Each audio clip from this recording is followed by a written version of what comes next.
For the first time, a frontline view of the standoff outside Raqqa City.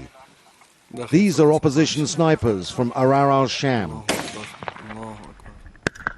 The group has a reputation for some of the fiercest combat in Syria's war. The trenches are well trodden, and Ahrar al-Sham's numbers have been swelled by recruits who've abandoned the Free Syrian Army to join this better equipped force that wants Islamic law in Syria.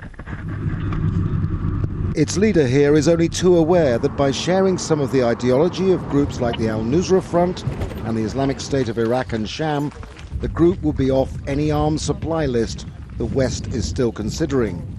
And there lies the problem. These groups are in the vanguard of the fight with Assad's forces. Supporting the FSA and stopping the killing are two different things. The Western excuse of al-Qaeda is not a good one. It could easily give us enough weapons to finish Assad. He says he isn't short of guns and ammunition, and no matter how hard it tries, their regime can't retake Raqqa. But here, 2 kilometers outside the city center, the battle is far from over. This a crater left from a recent airstrike. The fighters say they're holding their line, but it comes at a price. Persistent artillery attacks causing this damage. And over there, vehicles taken from the regime, now out of action because of those attacks. Whatever the damage, there are other fights to worry about. One is about making money. This is a flour mill, one of many businesses taken over by the Nusra Front. Now the group has split. It's believed the new Islamic State of Iraq and Sham is running it. They've sworn allegiance to al-Qaeda. So one group has business, even export income, and the other is concentrating on fighting. Both claim to have the upper hand in controlling Raqqa. It's an uneasy alliance. And there are other fights in the opposition.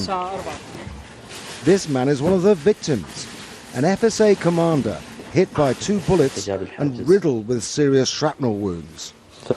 His fighters were attacked by the Nusra Front on a main route to Raqqa. Earlier they tried to kill him with this car bomb, but it was spotted in a random check. I am Muslim and I fight in the name of God. I do not know why they accuse me of being an infidel. I didn't want to fight them, but I have the right to defend myself, my men and my family. And what's this here then? Last October, Abu Azam was hailed a hero for leading the FSA advance towards Raqqa.